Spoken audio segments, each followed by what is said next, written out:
सुप्रभात. आजचे आसन आहे पद्मासन.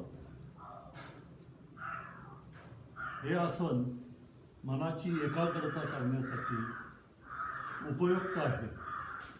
हे ध्यानस्थ बसण्यासाठी सुरुवातीला 1-2 मिनिटांचा उपयोग करा, नंतर हळूहळू वाढवा. एखादं बसताना ध्यानस्थ बसल्यानंतर एका ठिकाणी तुम्ही आपलं मन केंद्रित करा, परमेश्वराची प्रार्थना करा. हे आसनची क्रिया करून दाखवत आहे. 10 टाच उजव्या पायाच्या जागेवर घ्यायचे. उजवा टाच जागेमध्ये राहिले पाहिजे.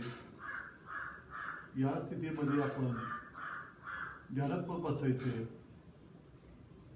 पाठ सरळ, मेरुदंड सरळ असला पाहिजे. एकाग्र हे आपण हे आसन करायचं आहे.